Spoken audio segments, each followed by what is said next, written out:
ఆనాటి పెద్దలై కన్ను సైగలలో మార్పులు చేసుకున్నారో వాటన్నీ పేదవాడి ఆస్తి, అది తిరిగి తీసుకొని పేదవాడికి ఇస్తాం. దానికి సంబంధించిన అప్లికేషన్లు కూడా చాలా రావటం జరిగింది. వీటన్నిటితో పాటుగా కొంత నిరుద్యోగ యువత రావటం జరిగింది. ఇందిరమ్మ రాజ్యం వచ్చిన గడిచిన ఈ 11 నెలలలో సుమారు 56,000 నుంచి 56,500 ఉద్యోగాలు ఇచ్చాం.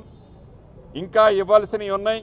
గ్రూప్ 1 నుంచి గ్రూప్ 4 వరకు ఆల్రెడీ ఎగ్జామ్స్ కంప్లీట్ అయ్యాయి. రాబోయే కొద్ది రోజుల్లో వాటి ఫలితాలు కూడా ప్రకటించి ఆ ఉద్యోగాలన్నీ కూడా చిత్తశుద్ధితో రేవంత్ రెడ్డి గారి ప్రభుత్వం పూర్తి చేయబోతుంది.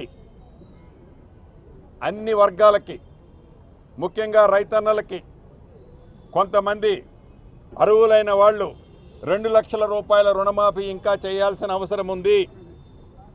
ఇక్కడ రాష్ట్ర ప్రభుత్వం ఇందిరమ్మ రాజ్యంలో తొండాట ఆడేదేమీ లేదు. 27 రోజుల్లో 18,000 కోట్ల రూపాయల రుణమాఫీ చేశాం. ఇంకా 13,000 కోట్ల రూపాయల రుణమాఫీ చేయాల్సిన అవసరం ఉంది. ఇందాక కొంతమంది రైతన్నలు కూడా వచ్చి వారి బాధ వెలబుచ్చారు.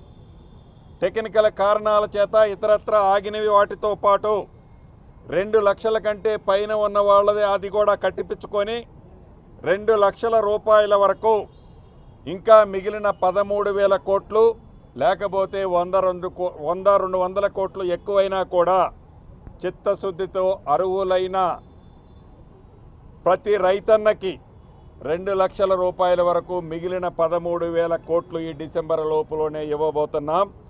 రైతు భరోసాని కూడా తప్పకుండా, నిజంగా డబ్బులు ఇబ్బంది ఉన్నమాట వాస్తవం, రాష్ట్రము ఆర్థికంగా ఇబ్బందులు ఉన్నమాట వాస్తవం. ఇక్కడ దాపరికం ఏమీ లేదు. అప్పులు చేస్తూ ధనిక రాష్ట్రం అని చెప్పం. ఏదైతే ఈ రాష్ట్ర ప్రభుత్వం ఈనాడు చేస్తున్న అప్పులుగా తీసుకునే డబ్బు కంటే గత ప్రభుత్వం చేసిన అప్పులు అసలు ప్లస్ మిత్తి, ఇన్స్టాల్మెంట్స్ ప్లస్ మిత్తి, మనం ఈనాడు చేసే అప్పుల కంటే సుమారు 16 నుంచి 17,000 కోట్ల రూపాయలు ఎక్కువ ఈ రాష్ట్ర ప్రభుత్వం ఈనాడు చెల్లిస్తుంది బ్యాంకులకు, ఇతరత్ర సంస్థలకు. అయినా కూడా ఇన్ని ఆర్థిక ఇబ్బందులున్నా ఇచ్చిన మాట ప్రకారం ఈ రాష్ట్ర ప్రభుత్వం చిత్తశుద్ధితో ఇందిరమ్మ రాజ్యంలో అభివృద్ధిని, సంక్షేమాన్ని 2 కళ్ళలా ఎక్కడ తొనకకుండా బెనకకుండా ప్రతిపక్ష పార్టీలు ఎన్ని కవ్వింపులు చేసినా గౌరవ ముఖ్యమంత్రి గారు కేబినెట్ చిరునవ్వులు నవ్వుతూ తెలంగాణ ప్రజలకు ఇచ్చిన మంచిని, తెలంగాణ ప్రజలకు చేసే మంచిని ఇచ్చిన మాట ప్రకారం తూచా తప్పకుండా నెరవేరుస్తామని మరొక్కసారి తెలియచేస్తూ, రైతన్నలకు కూడా ఒక భరోసా ఈ ప్రభుత్వం గౌరవ ముఖ్యమంత్రి గారు, పౌర సరఫరాల శాఖ మంత్రివర్యులు ఉత్తమ్ కుమార్ రెడ్డి గారు అనేక పర్యాయాలు చెప్పారు. ఏదైతే ఈనాడు రాష్ట్ర వ్యాప్తంగా కనీ విని ఎరగని రీతిలో ధాన్యం రైతన్నలకు పండింది. ఈ రాష్ట్ర ప్రభుత్వం అంటే ఇందిరమ్మ రాజ్యం అంటేనే అందరి ముఖాలలో ఆనందము, సంతోషము ఉంటుంది. అది న్యాచురల్. ఏ ధాన్యం అయితే ఈ రాష్ట్రంలో పండిన ధాన్యాన్ని ఈ ప్రభుత్వం చిత్తశుద్ధితో చివరి గింజ వరకు ఏ ప్రతిపక్షమో ధర్నాలు, నిరాహార దీక్షలు చేయాల్సిన అవసరం లేదు. ఈ ప్రభుత్వానికి చిత్తశుద్ధి ఉంది అన్న మాట ప్రకారం చివరి గింజ వరకు రైతన్నలు అమ్మే ప్రతి గింజని, ధాన్యాన్ని తప్పకుండా ఈ ప్రభుత్వము కొంటది.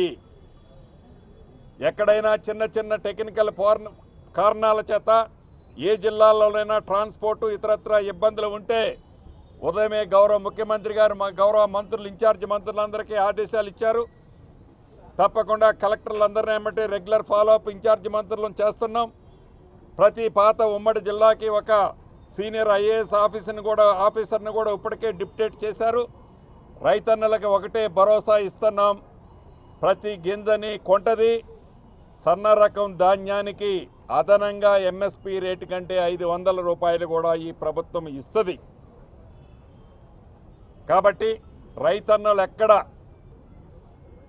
ఏవైతే మేము కల్లాల పోరుబాట పడుతున్నాం, మేము వరిచేల పోరుబాట పడుతున్నాం, మేము రోడ్ల మీద నిరాహార దీక్ష చేస్తున్నాం అని పచ్చకండ వేసుకొని వారు అధికారంలో ఉన్నప్పుడు రైతుల్ని జైల్లో పెట్టింది మర్చిపోయారు.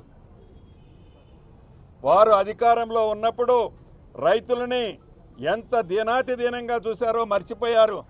ఇప్పుడు పచ్చ రంగు కండవ మెడలో వేసుకోవడంతోనే అన్నీ కొత్త కొత్త పదాలు నేర్చుకొని పడికట్టు పదాలతో రైతుల దగ్గరికి మీ దగ్గరకు వస్తున్నారు.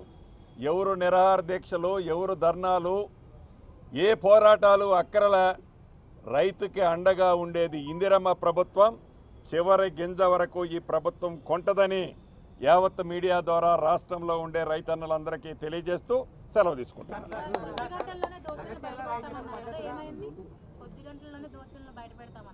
ఎస్, వస్తుంది. మీరు ఉపేక్షించండి. వాళ్ళు అన్నట్టు మీరు అడావుడి పడకండి.